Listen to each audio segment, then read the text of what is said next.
IG YouTube, what's going on?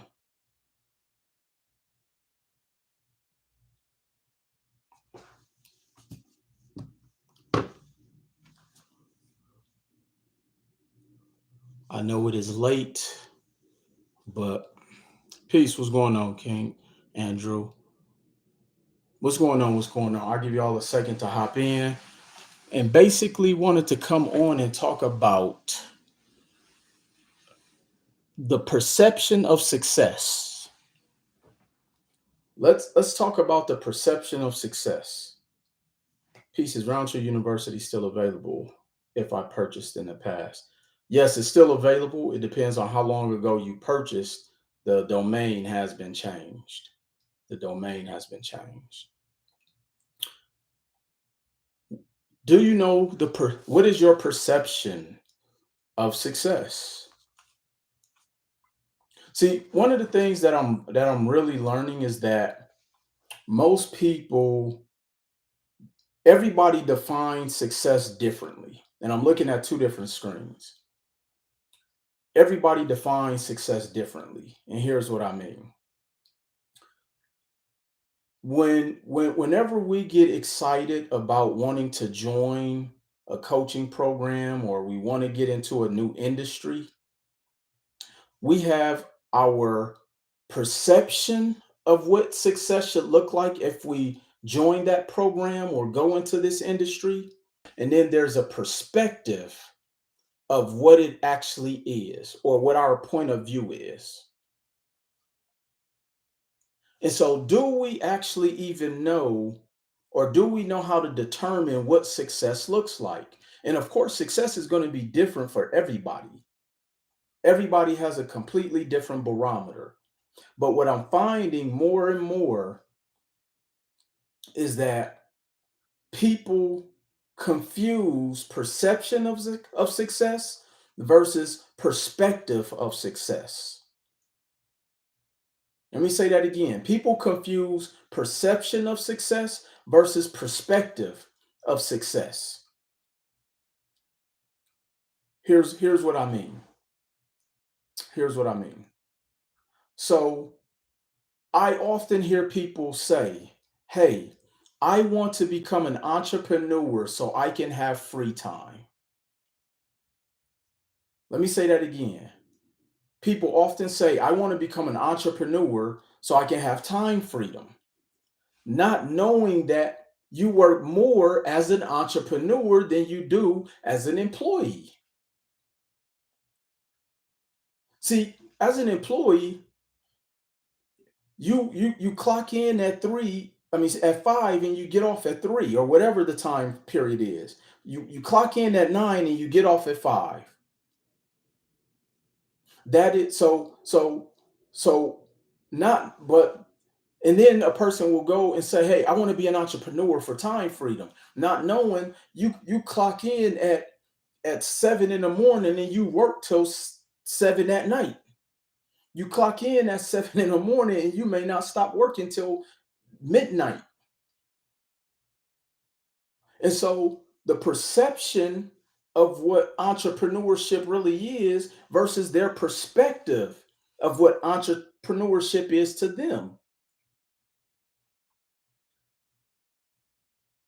And so I started to really dig into this because a lot of this that we deal with, it's all psychological, it's all mental. That's why it's hard for a lot of people to advance. It's very hard for people to advance because of the psychological warfare of their mindset of what it is they're wanting to accomplish. I'll give you guys some more. I'll go a little bit more in depth with that. So when I talk to a lot of people and I ask them what are their goals, and they say, "Well, I want to be successful. I want to do this. I want to do that." And the first thing I always ask is, okay, first we have to define what you deem as success. Because unfortunately, when there's no barometer in a person's life of what success is, buying a vehicle is success to a lot of people. Taking trips is success to a lot of people. living in a certain neighborhood. But those things typically don't equate to what their perspective of what they think success is. They want the trappings of the success. And so it takes me back to a time when, during the pandemic, everybody jumped on to whatever was popular. Our phones would not stop ringing. If trucking was number one, everybody was calling in saying, "Hey, I'm trying to get funding so I can go and buy a truck." They didn't even know the steps or how to play the game of trucking. First of all, do you know the average expenses of trucking? Do you want to buy your truck? Do you lease your truck? D- could you even really scale in the trucking industry solely being an owner operator? Because at the end of the day, you can't scale being a one man driving show. The only way you could scale to get that time freedom as an entrepreneur in the trucking space is you have to have a lot of trucks. And in order for those trucks to move, you have to have multiple drivers. So now the perception versus the perspective of what they think success is in trucking, and it's completely different. And we're now starting to see the residual impact of that, because that industry has taken a nosedive, and people are in financial bondage and financial ruin because of that today. Then I ask people, what is a lot of money? So now there's a different perspective of what perception versus perspective of what a lot of money is to people, because that's also subjective. If you ask the average person, the live is freezing. Hold on one second.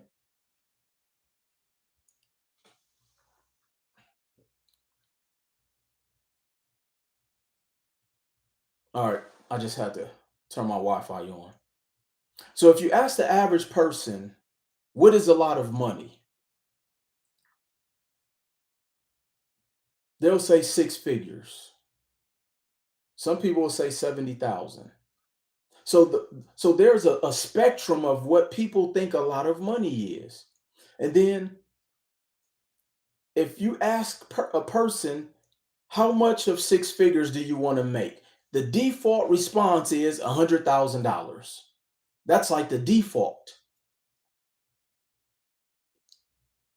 So when you think about, that's their perception, or excuse me, their perspective of what a lot of money is, and then you get into a business or an industry and you make 100,000, but you find out that your expenses is 90,000. Is that really a lot of money for you to have the time freedom that you want? And so it takes me back to a time of when the word gaslighting was popular. And so it got me to thinking, are people gaslighting themselves out of success? Meaning, are they manipulating themselves to what they think success should look like? Because there is no blueprint, there is no manual to success for your life. But a lot of people don't even have the perception of what success look like, because the average person has not been around real success. They just have their perspective. And if you don't know the difference, let me give you the difference. Because a lot of people use words they don't understand. Okay. Perspective is your point of view. Okay. So if you have a perspective of what success is, that's your point of view. But if you've only made $40,000 a year, no disrespect to that income bracket, your perspective of what success is may cap at $70,000.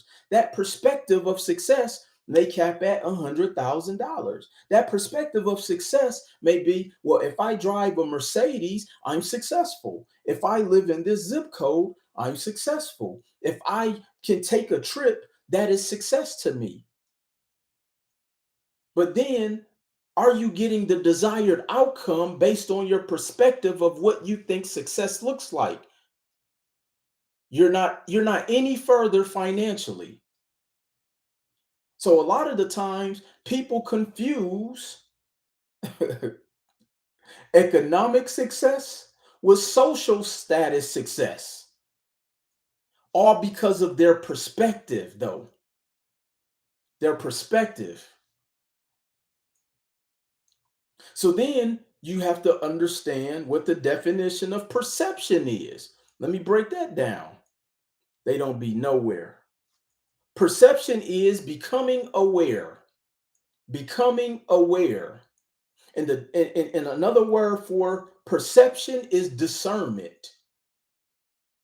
Discernment is the ability to judge well. So the perception, going back to my scenario of people utilizing statements and that will say, "Oh, I want to become an entrepreneur for time freedom," not knowing that the perception of becoming an entrepreneur is you are going to work 3 times harder as an entrepreneur than you do versus on your 9 to 5. The perception of being a business owner is that you are going to work for years before you possibly even see a return. The perception of the difference between social success, which is the perspective that most people deem as success, versus financial success. But then you have to have the perception of what is truly financial success. But because the average person doesn't have a barometer to gauge it from, they really don't know. Oh, it's going to get a little deeper for the 18 people who are on here. That's all right. Yep, that 9 to 5 is the safeguard. This is why I tell people don't quit your job. I see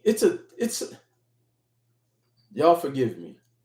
There's of influencer on TikTok religiously, and I salute that individual because they're on there every single day. And this person literally says on that TikTok live every single morning, "Hey, here is my quit your job starter pack kit." Let me say that again. Here is your quit your job starter pack kit. Now, that is, I'm going to say, that's a little dangerous because a person is going to have the perspective that, hey, if I spend $17 and I follow this blueprint, I should be able to quit my job. Not knowing that the perception of it is that it's starter information.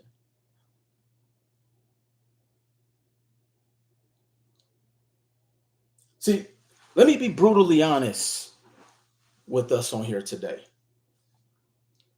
It's very dangerous. Let me be brutally honest.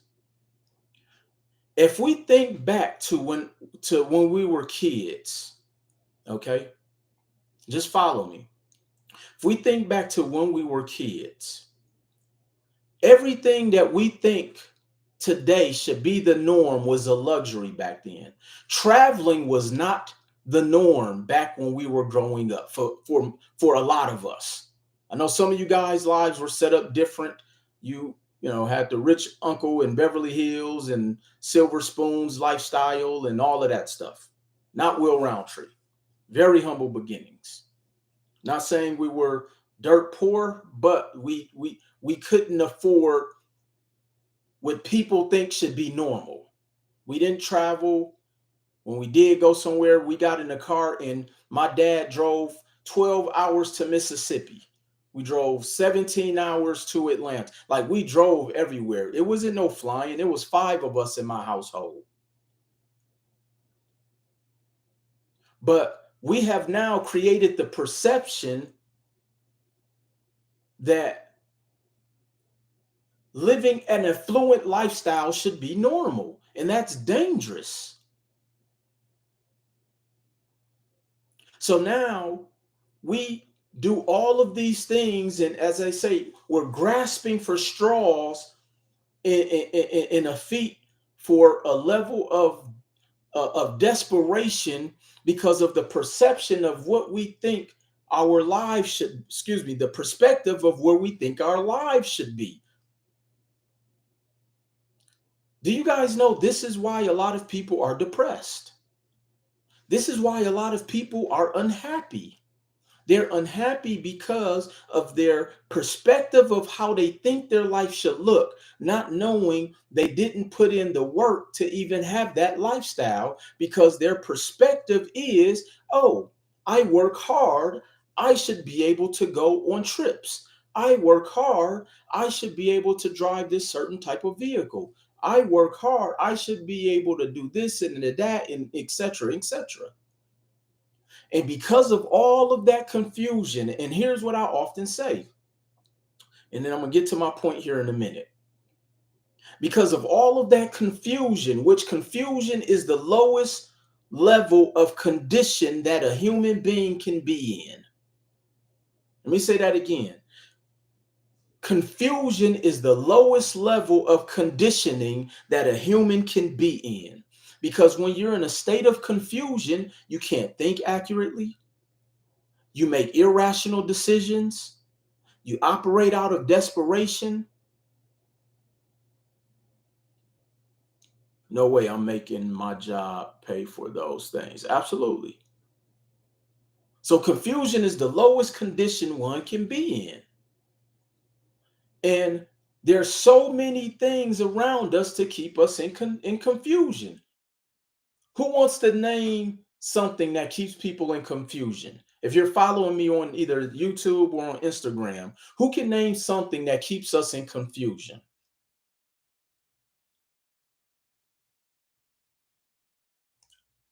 Who wants to? Facebook keeps us in confusion. Absolutely.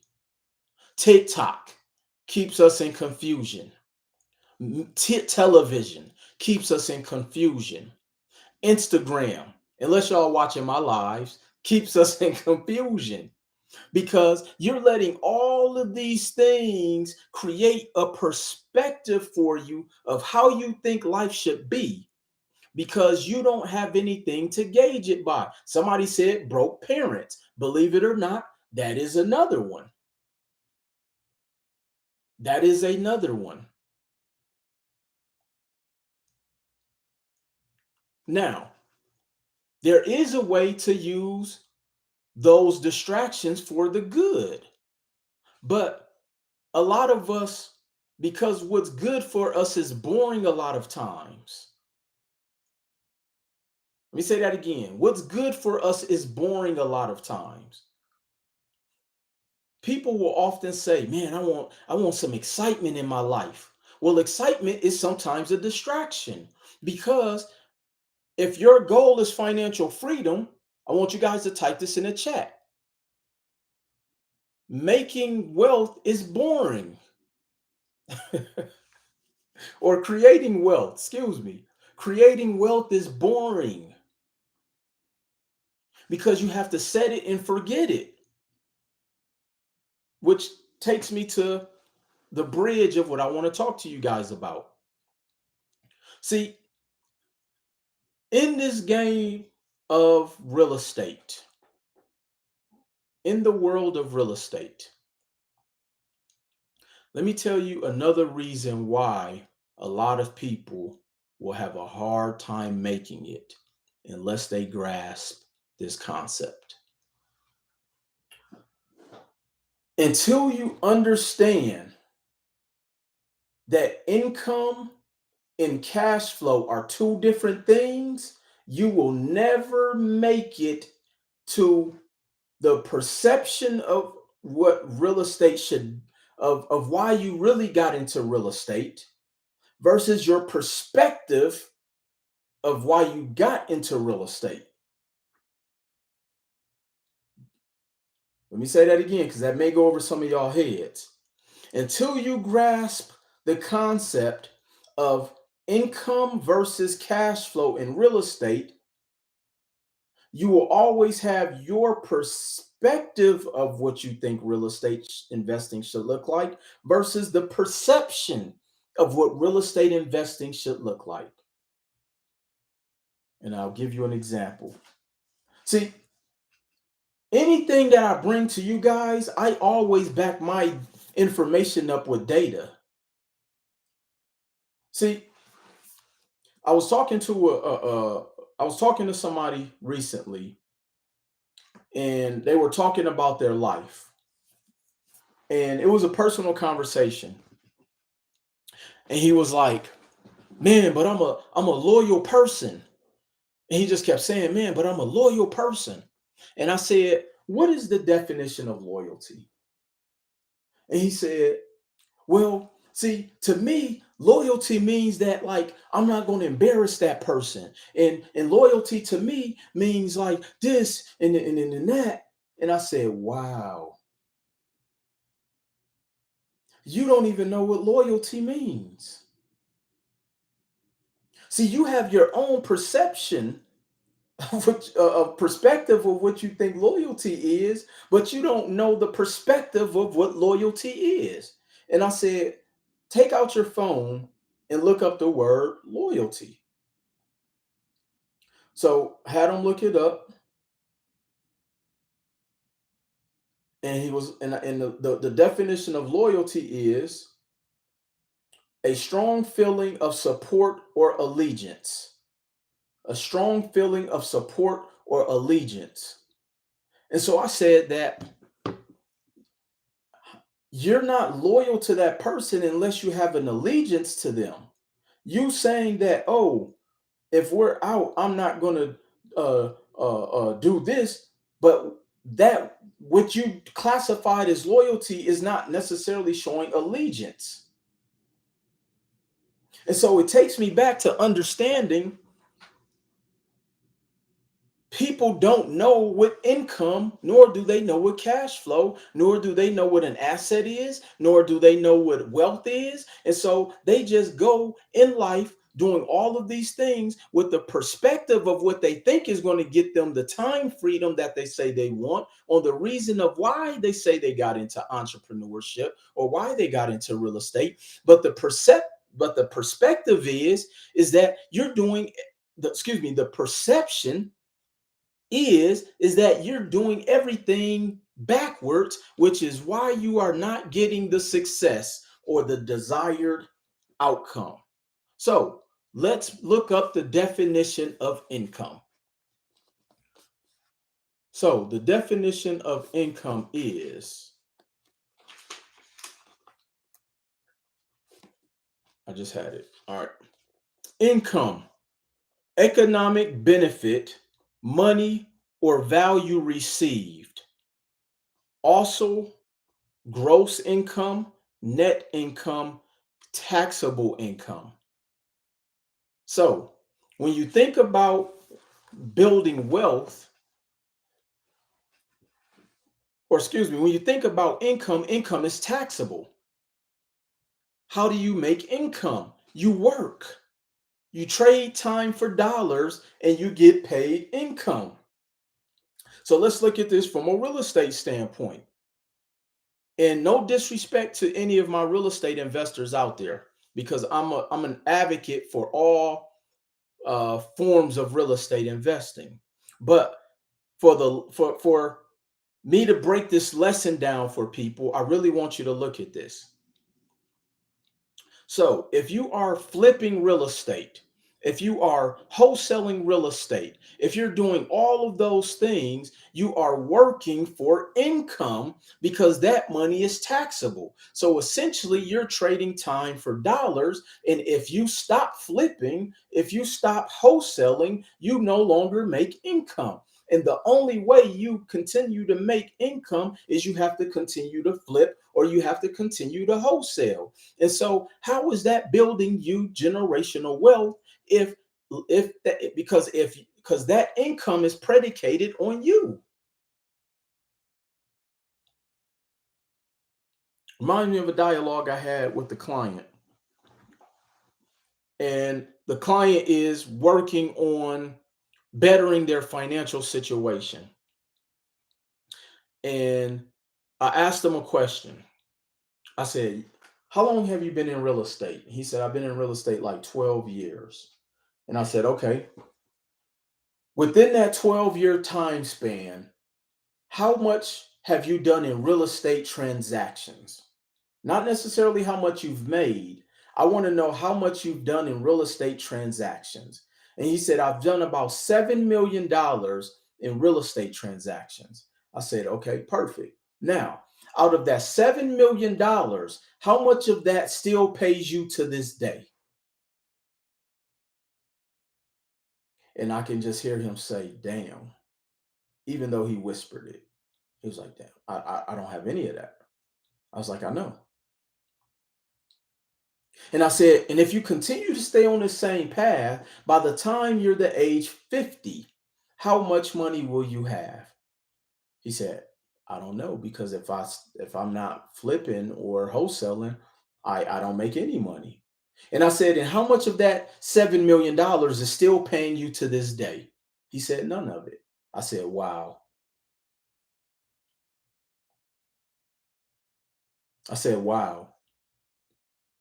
So you mean to tell me you've done over $7 million in real estate transactions over 12 years, and you are broke today, and you have nothing from that $7 million, and you're not still getting paid, and if you stop flipping, you don't get paid anymore?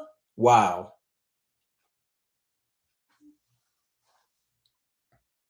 He said, "Damn, nobody ever put it to me like that." I know, because your perception was different.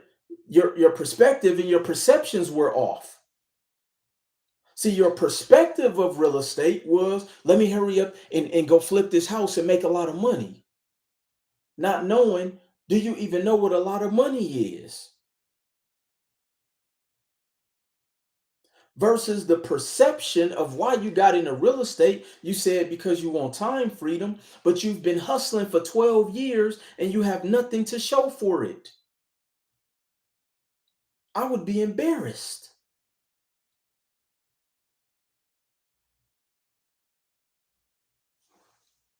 Blew his mind.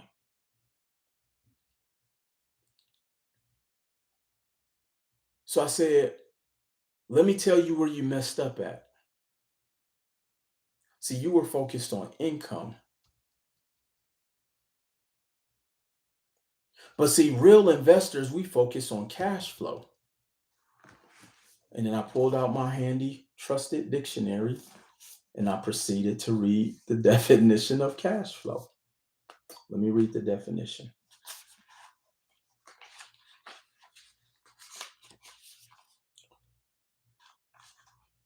Now, cash flow is really an equation when it comes to investing. Okay? Cash flow is really an equation when it comes to investing. But what I want to get to is, and it says right here in the Dictionary of Business and Economic Terms, so you can come with your perspective of what you think cash flow is, but we're looking it up right here. Cash flow is Cash flow is not the same as taxable income. Let me read that again. Cash flow is not the same as taxable income. Let me read that again. Cash flow is not the same as taxable income. So, so after I broke that down for him, this is what I said. I said, so could you imagine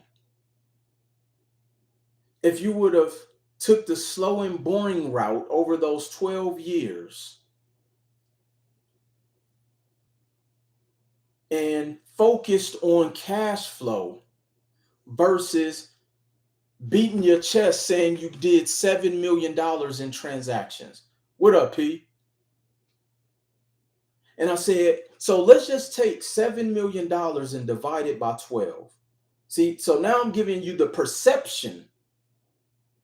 I'm helping you to become aware of what it is you missed out on. So we're going to take $7 million and divide it by 12. That means every year you threw away $583,000 of an evaluated portfolio, a worth of a portfolio. So imagine if every single year you amass $583,000 in assets that would have paid you whether you showed up or not, whether you were sick or not, whether you were on vacation, whether you were at a birthday party, whether you, whatever. You could say, you know what, I'm never working again. And so now, over the course of 12 years, every single year, you've amassed $583,000 in assets that will pay you for the rest of your life. So now you have a $7 million real estate portfolio. And of course, over time, you're going to get some form of appreciation, even the equity that you build, even just by paying down the debt. And guess what? That if you build it the right way, the debt servicing would never come out of your pocket because the tenants are going to pay that. And even if you decided to never ever buy another property again in your life, after that 12-year window, you're collecting cash flow. So let's just say out of that $7 million of a portfolio value, that you made 7% of that. That's $490,000 annually. If we divide that by 12, they essentially gave away $40,000 a month from a $7 million real estate portfolio. All because of their perspective of what they thought success looked like in real estate versus the perception of what real estate investing looks like. So think about where you are in your life right now and ask yourself, is the perspective of what I think success is matching up with the perception? Am I just chasing the shiny things, or am I truly learning a skill set? Am I trying to make what I think is a lot of money today and then you don't have any money tomorrow, versus doing things the right way and going the slow, boring route, but it's the compounding of an accumulation over time?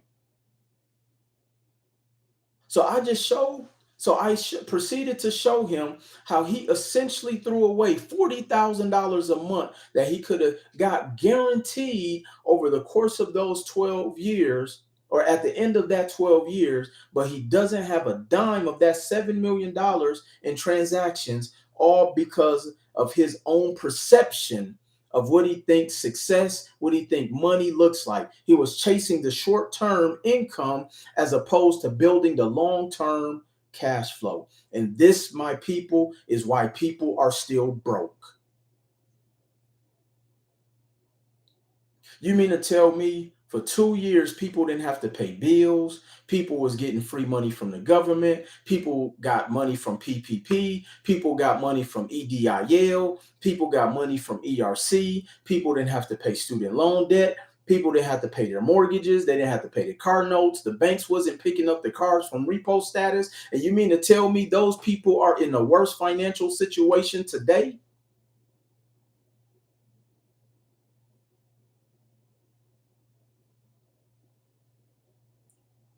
Here's the reality, people. Here's the perspective. Here's the perception of amassing what is the real wealth. You work for income, you buy cash flow. You work for income and you buy cash flow. So for those who follow me, y'all know I had a real estate closing on September 26th. I was in Atlanta and I had a real estate closing. I just had another closing today, October 19th. I don't know if you can see it. Under my WR management, which is my LLC out of Milwaukee, where I just did another closing today. Why? Because I'm aggressively buying cash flow. Why? Because I'll be damned if I give away $7 million in real estate transactions. So let me end on this. Let me give you guys my perspective of real estate, or what was wealth and what was et cetera in 2003. So so I grew up around real estate without even knowing it. My grandfather on my mother's side was a and it's the irony is both of my grandparents were entrepreneurs, and both of my parents were also entrepreneurs. Okay. So I grew up around it, but I didn't because I wasn't aware. Okay. If you guys catch my drift. And so my grandfather in Milwaukee, which is where I grew up the majority of my life, lived in Mississippi for 3 years of my life. And I graduated high school in Mississippi and moved back to Milwaukee. And so graduated high school in 1997, moved back to Milwaukee. And in 2003, it's my grandfather who was I don't even think he finished the third grade, at one point owned over 40 properties and three car washes. Over 40 properties and three car washes. And as he got older, he actually tried to give me the majority of his real estate portfolio. He tried to give it to me. And I turned it down. I turned it down. I turned it down and I said, I don't want those raggedy houses. I don't want them raggedy houses. Yeah, I wasn't paying attention either. I said, I don't want them raggedy houses. And do you guys know, if I would have kept that portfolio is valued over $5 million today? So I essentially was in the exact same position as my client is in today, because my perspective of, oh, I don't want those raggedy houses. See, I didn't look at that as success because all of those houses were in the hood. I didn't know that that was free cash flow because he owned all of the properties free and clear.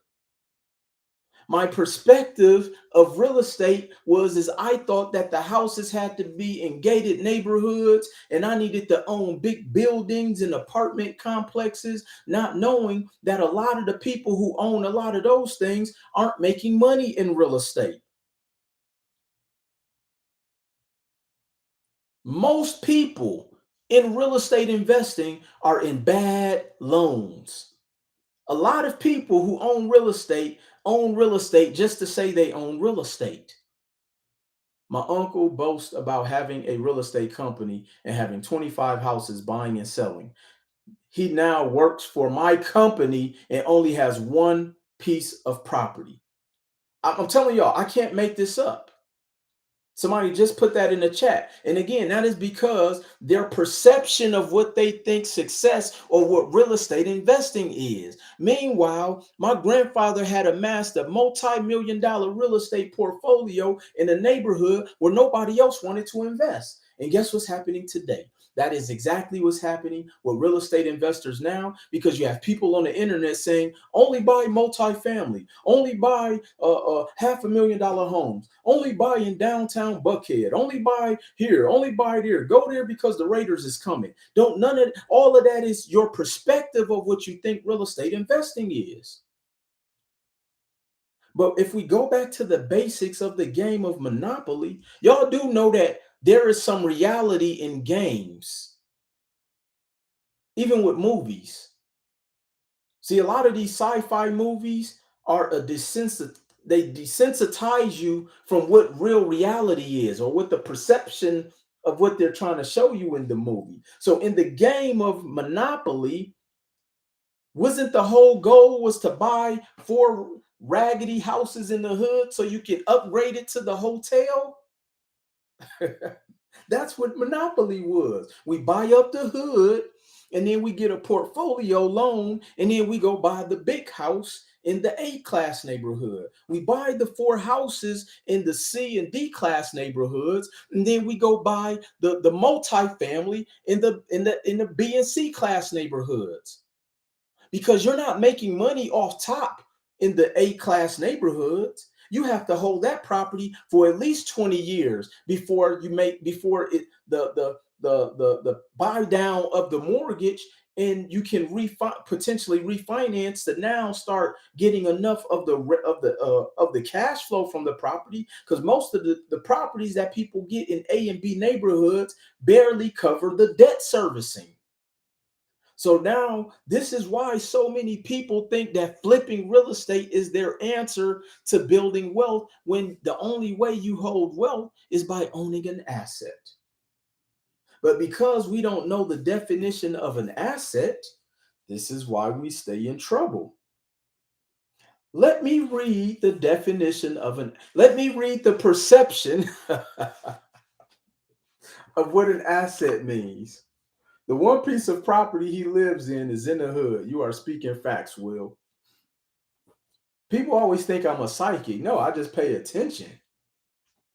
And because everything I talk about is stuff that I actually been through, I really just come on here and this is a therapy session for me, because, and I say that saying everything that you guys are going through, I've been through. This is why I could talk about it and laugh and joke. Don't y'all make the same mistakes as me. I'm trying to prevent you from making the same mistakes as the masses. Let me read the definition of an asset. An asset, anything owned that has value, any interest in real estate, any interest in real property or personal property that can be used for the payment of debts. Let me read that again. The definition of an asset, anything owned that has value, any interest in real property or personal property that can be used for payment of debts. So, an asset is not flipping real estate. An asset is not income. You amass assets through cash flow, which is all derivatives that come from real estate. And and this is the business and economic terms dictionary. So these are not Will Roundtree's perspective of that word asset. This is the perception of what assets and income and cash flow is. So my question to you all is, why are y'all all hustling? And I'm not saying you all on this live. This is a rhetorical question for the masses. Why are you all hustling backwards? See, starting a trucking company, and no disrespect, but starting a trucking company doesn't build wealth. It creates income. And then hopefully you get the income and put it into an asset which gives you wealth. Becoming an entrepreneur doesn't help you leave your job or give you time freedom. You become an entrepreneur to build up enough assets that will pay you cash flow, and that's how you quit your job and get time freedom. But if you're not amassing cash flow, which the only way you can get cash flow is, or one of the main ways, is through real estate. That's not Will Roundtree's words, that's here. Could you describe this for an 11-year-old? I just did. You might want to go watch the whole live. So if you're flipping everything, or don't be like me, don't walk away from a $5 million real estate portfolio because of what my perspective of what I think real estate should look like. We think real estate is always pretty. Don't let these people on the internet fool you. Because guess what? They're buying real estate with other people's money. And they're halfway doing a good job at that. So go buy them four houses, like in the game of Monopoly, and then you upgrade it to the big house. You upgrade it to the multifamily. You upgrade it and buy the business. But as long as you're making income from real estate, flipping, etc., etc., etc., you're going to always have to work. And when you stop working, your income stops.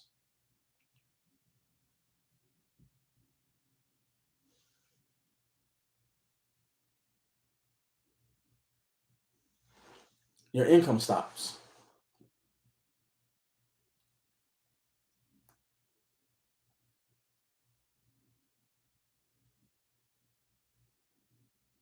And see, and here's the unfortunate side when it comes to the distractions. I can get up here and talk till I'm blue in the face or till I'm purple in the face about everything I just shared with you.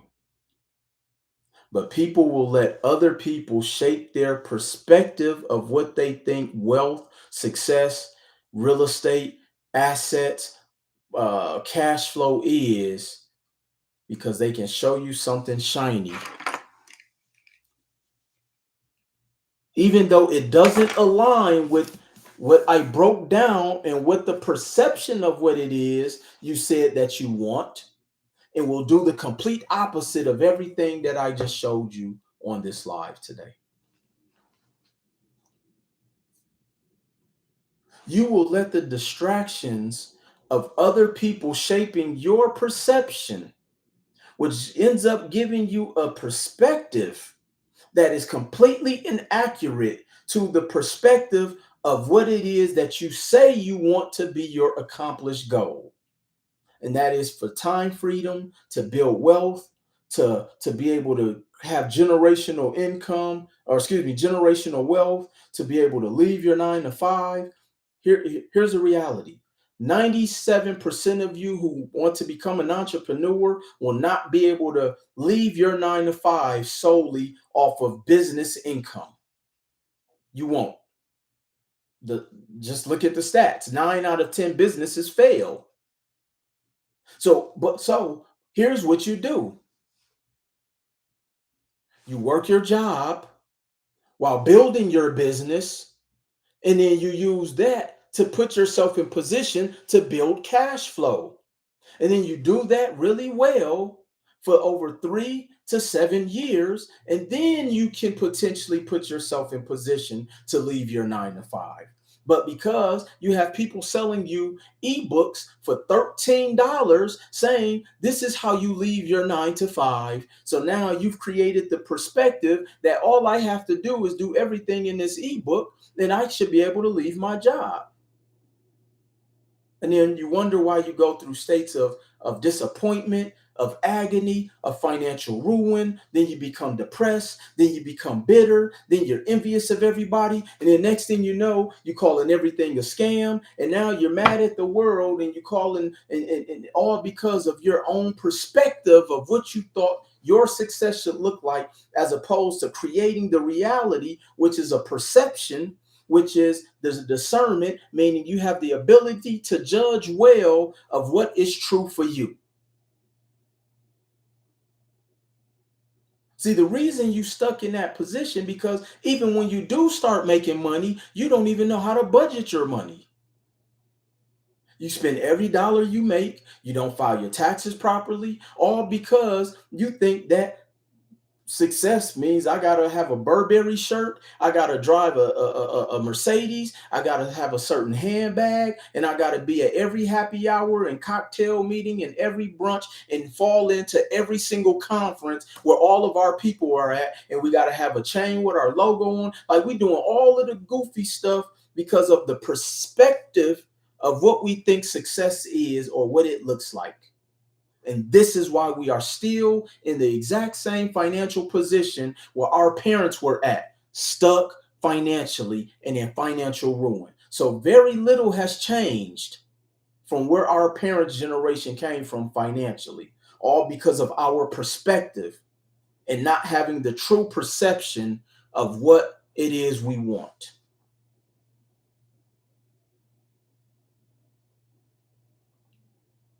Y'all already know I can keep going. I could keep going. But I do this because it's sad and I see so many people get caught up in that perspective versus perception reality.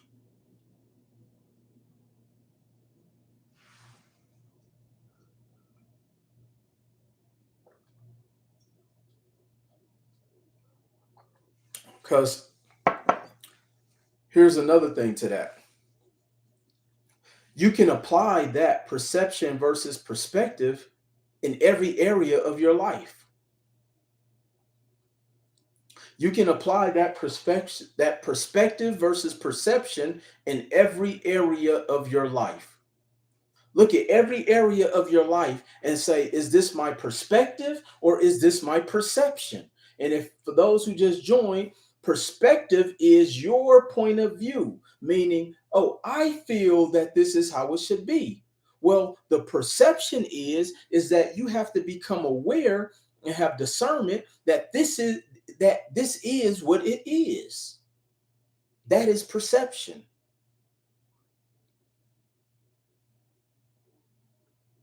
Let me give you in layman's terms. Let me give you in layman's terms how people live their life with perception versus perspective. A person, let's say if I left $10 on the table and somebody in the house takes the $10. Their perspective is, their perspective is if you go to them and say, hey, you stole my $10, and they will say, well, no, I didn't. Excuse me. Because their perspective is that I borrowed it. But the perception is no, you stole it because stealing is you taking without my knowledge. And then they will gaslight you and say, oh, it's not like it's $100.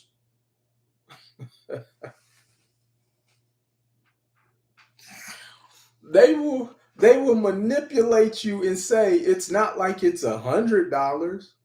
You got it.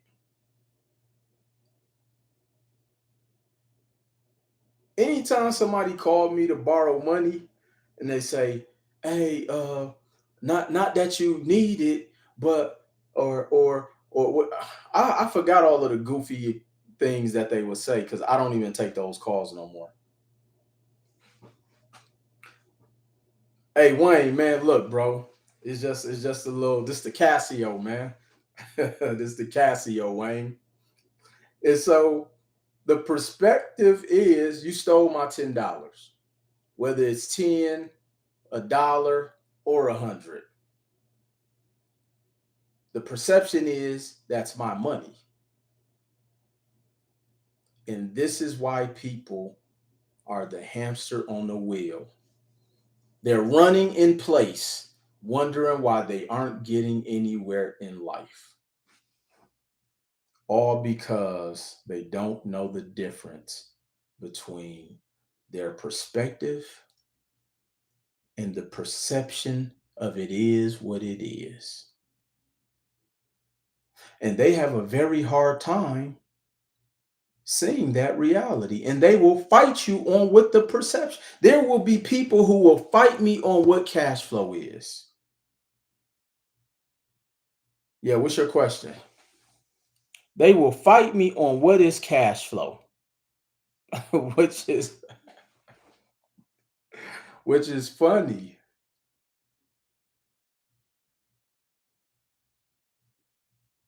They will fight you on what is right.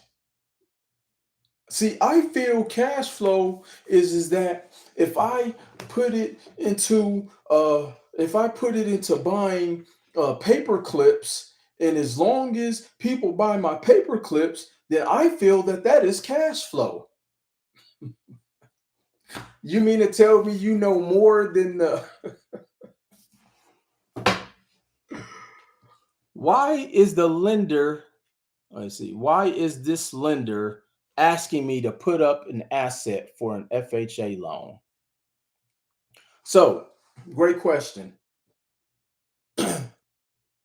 Now, some lenders that ask the term asset is money. They're showing, so a lender could say, "Hey, send me a copy of your bank statement with the assets." Meaning, do you have enough money to cover the cost of this loan? And with FHA, there's a lot of regulation. Now, I'm not sure if that's the case in that particular scenario, but if they're saying, hey, you need collateral, then it is what it is. Maybe you're not asking them enough questions or asking what their definition of asset is. But here's the perception too, or the reality of where we're headed in our uh, economic climate. Okay, banks are starting to change their guidelines, and when you're going FHA, the criteria and guidelines are going to be stricter.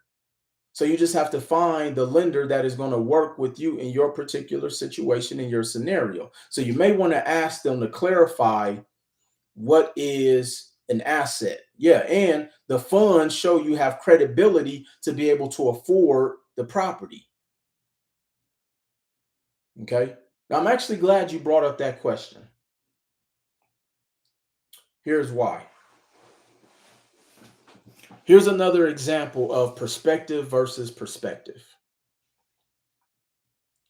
So I meet a lot of people who say, Will, man, I got to bring 20% to the table. I got to bring 25% down for an investment property. Yeah, it is what it is.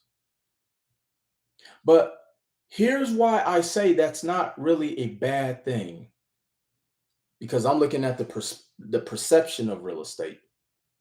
Okay. I'm going to write this down. You guys might want to write this down.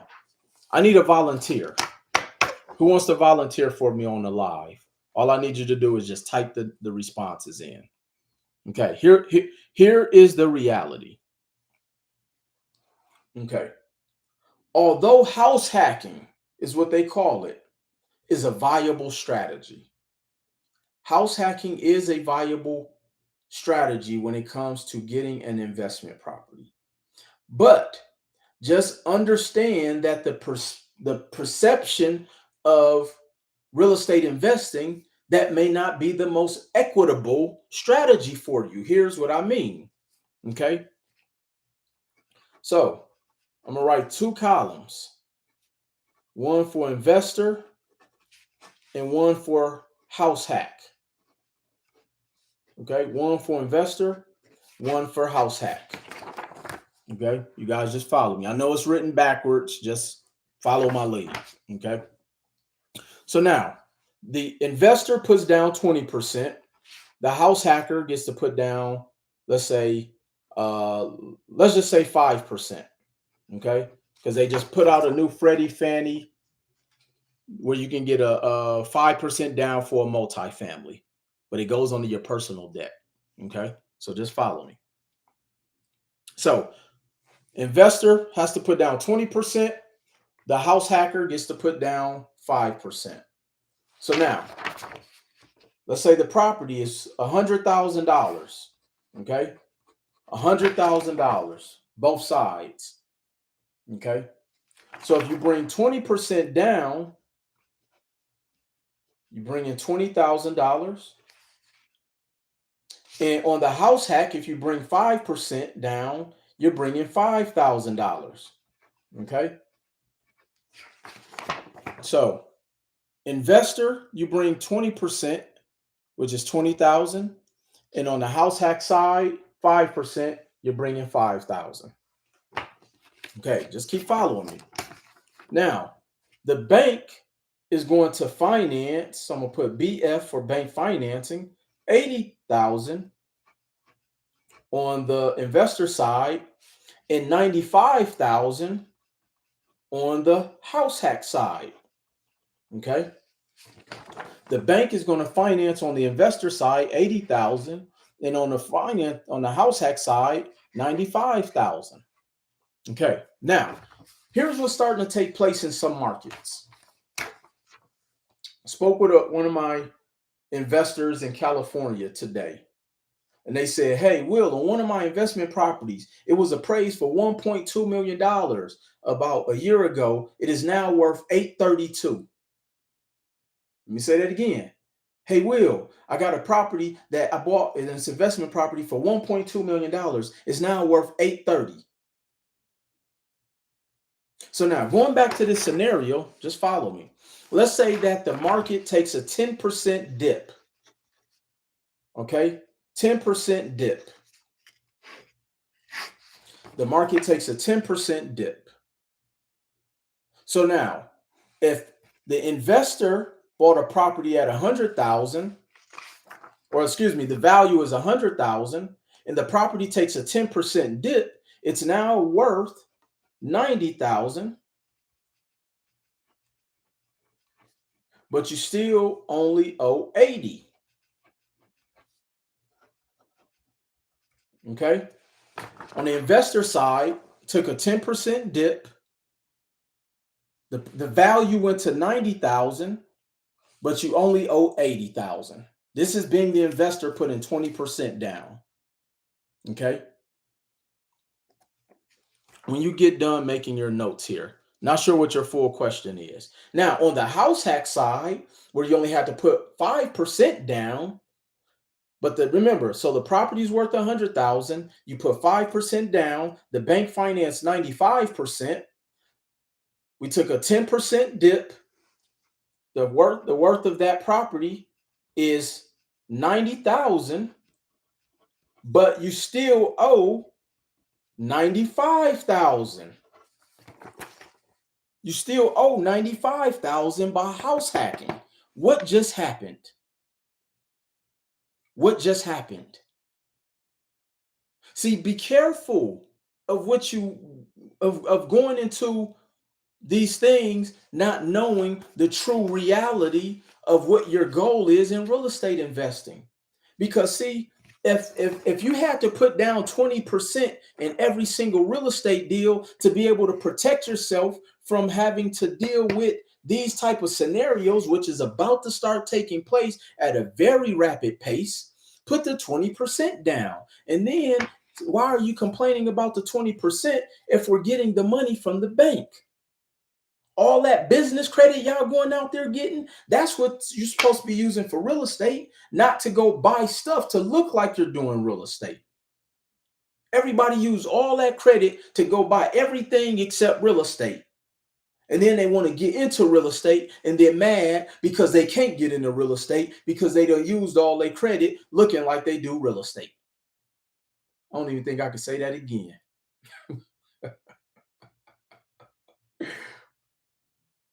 I said the lender approved me for the 300K FHA loan.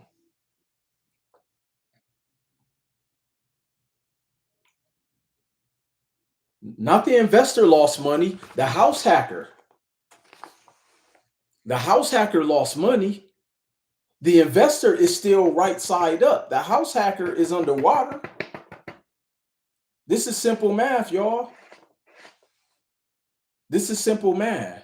But do you know a person's perception of real estate investing will still be the path of the most difficult, and so they will rather house hack because they're looking at, oh, I only have to put down 5%, not knowing that the perception of real estate, meaning it is what it is, you just put down 20%, go get it from the bank, and you have a stronger foothold and interest into that property. Now they pawning their Lambos at my pawn. Right. Hey, billions. I already know you got a collection of Lambos. You got every guru's necklace and chain.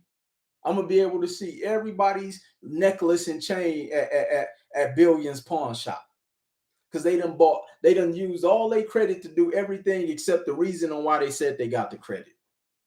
And then they'll call the people who helped them get the credit scammers when they the ones that scammed the banks. Come on, y'all. We got to do better.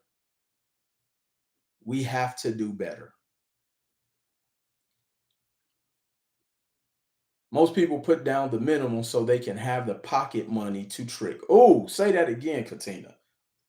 People put down the minimum on property so they can keep the rest to trick off. Whew. I couldn't have said it any better. Just put the 20% down. Go get it from the bank anyway. See, y'all want to know, and so this is why I tell people, Katina said I'm guilty of it. I appreciate your honesty, Katina. And you and I have had these dialogues. Katina's one of my coaching clients. And I'm a very like straight shooter with when I'm speaking with my clients, especially my one-on-one clients, because me making them feel good about the bad decisions they made puts them in an even worse situation. No, I'm gonna tell you the truth. I did not. I'm assuming you meant to put I'm not going to lie, but it was an investment that went bad. That's why I hit you up for a consultation. Will up at 12 a.m. Wayne, this is my creative hours. These are my creative hours.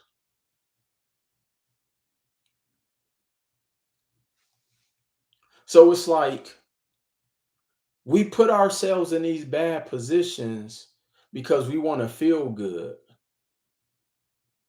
because of our perspective, not knowing the perception of real estate is it is what it is. Put the 20% down. It's not your money anyway.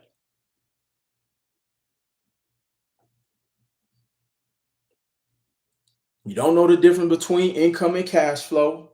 You're going to work forever. You're going to start that 15th business and still be in the same place, trading time for dollars. Because you do know self employed is trading time for dollars. Let me say that again. You do know being self employed is trading time for dollars.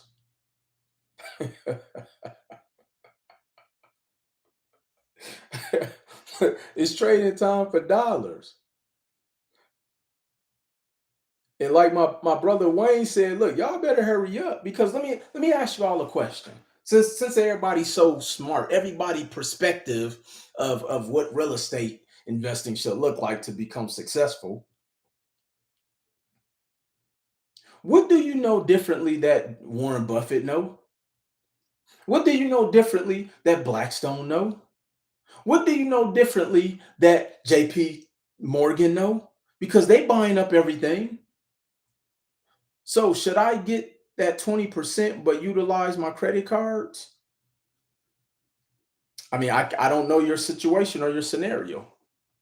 But for me, I would never put down 5% on an investment property unless I'm seasoned enough in real estate.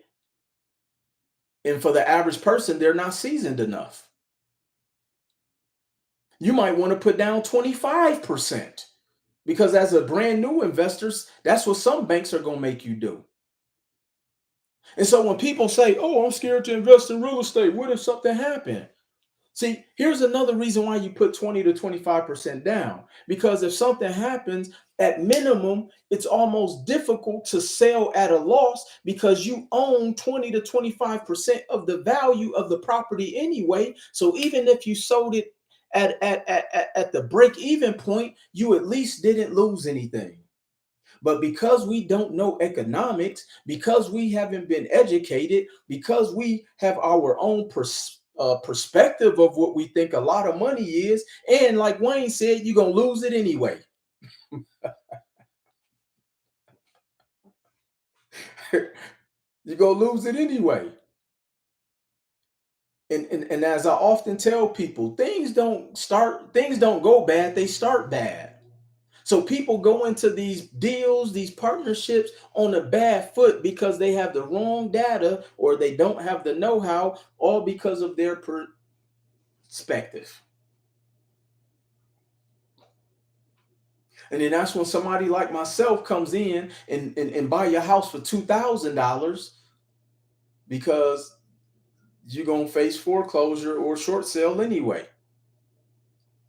Right. It costs 20% to live now. For real.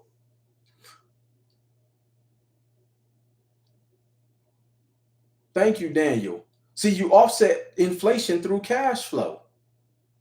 You offset inflation through cash flow. I've closed 7 doors in less than 30 days. I ain't even looked at the properties. Why? Because it don't matter, because I'm not making emotional decisions. I'm basing it solely off of the numbers. And I'm putting my 20% down. I'm making sure that it debt services, and I'm making sure that, because I know I'm holding it for the long term. I don't get into real estate to try to replace my income today. I get into real estate so I can make money forever, or so I can cash flow forever. I'm not doing it because I'm gonna say, oh, let me hurry up and buy this property so I can leave my job.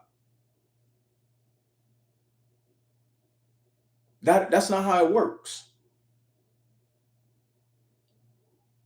That is not how it works.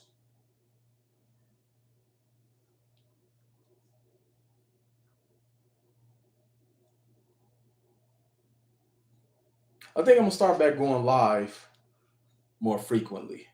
I know I've been a little bit off the radar, but I see it ain't nobody out here teaching. They just giving y'all their perspective, their perception of what success should be for y'all. And then y'all buy into it because y'all see something shiny, and then just go out there and buy anything and then wonder why you don't get the desired result. So, hey, Will, what's the other loan for first time investors? You have to expound on that. Excuse me. DSCR loan, a debt service coverage ratio. Excuse me. That's not necessarily a loan for first time investors. That's a loan for investors. Caesar and Envy been mentoring the people. Hey, thank you, Memphis. Let me tell y'all something. And I wasn't going to even talk about it, but this is what I'll say on that Caesar and Envy thing. So when I heard people were taking them cash, it blew my mind. And here's why. You can't even buy a house cash on your own. Roundtree after dark. think I want y'all to think about the perception of real estate, okay? Take your fandom hats off for those individuals, and let's put on your executive hat. Let's put on your real estate top tier flight hat, okay? You're the mega real estate investor of the millennium. Put that hat on right now. You can't buy a property by dropping a bag of cash off at the bank. It doesn't work that way. Now, you can put the cash in a bank, but then you send it through an escrow account. If you guys don't, if you guys go and look at a video I posted yesterday or the day before, I actually showed the wire coordinates to another property I'm about to close on out here in Las Vegas in about 2 weeks, where I wired the money to an escrow account so that my money is protected. I'm not worried about what somebody running off with my money. It's going through a title company. Somebody type in the chat title company. So there's a fundamental, uh, there was a fundamental mistake that most of those people made, where they went into cash. And this lets me know that they were doing people such a disservice over there in their community. They were not they were not even teaching people how to do it the right way. Secondly, where in the world on earth or in outer space are you getting 30% in 6 months? Sign me up for that one. Warren Buffett not getting those type of returns. Like nobody get those type of returns. Which again lets me know they were setting people up for financial disaster and they weren't teaching people. Right. Who do you listen to? For real. The trap shit, cash is king shit don't work in that game. Right. People get such a thrill of saying, I pay cash for everything.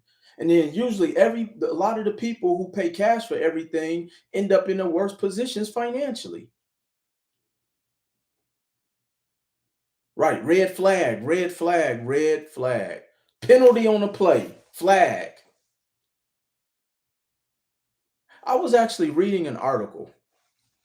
Did you guys know that on average per year, over $4 billion are lost to scamming? Let me say that again. On average per year, over 4 billion with the B dollars are lost in scams. And can you guys guess what the number one scam is where people lose the most amount of money? Who would like to take a guess?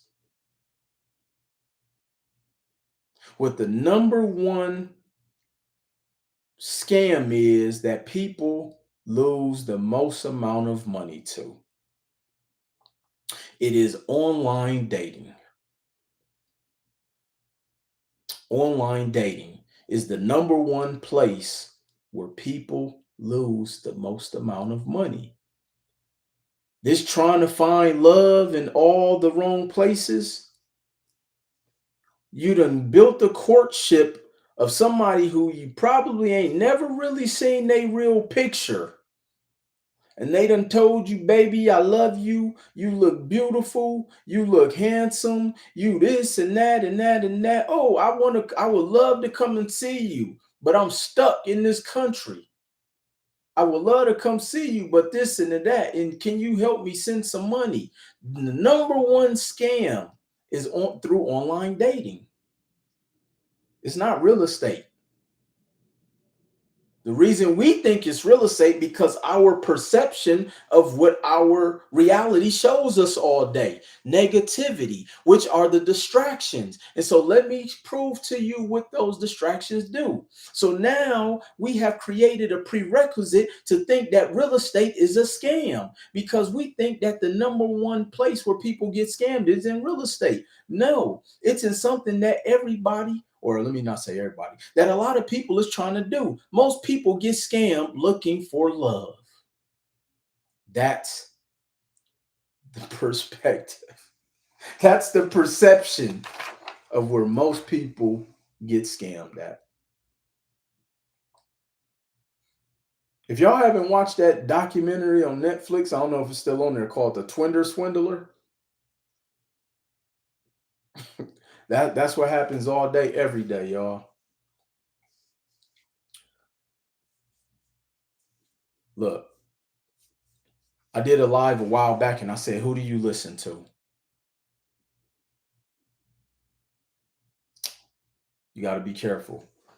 And sometimes you listening to yourself because you don't have all of the data, you don't have all of the information, that makes things even worse because you're trying to make decisions off of your own faculties and you're in a state of confusion, which is the lowest conditioning to be in for a human being.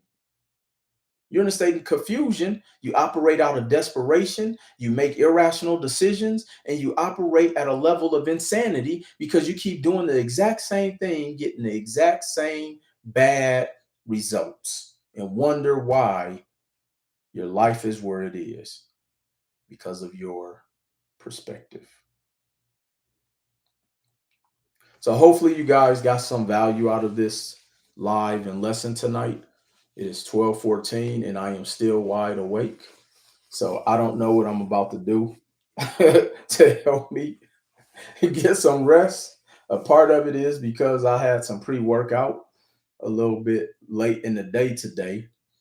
And so I guess I'll be reading my dictionary book of business terms and economic terms.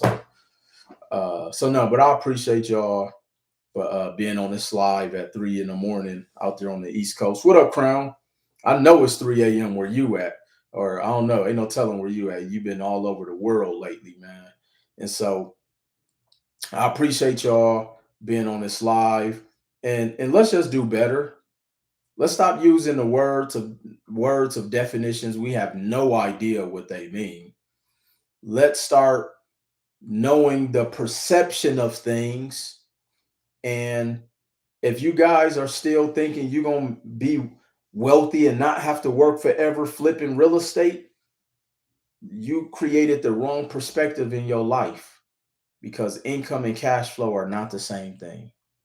So, with that being said, I appreciate y'all and y'all have a good night. And I'll see y'all at the top. Peace.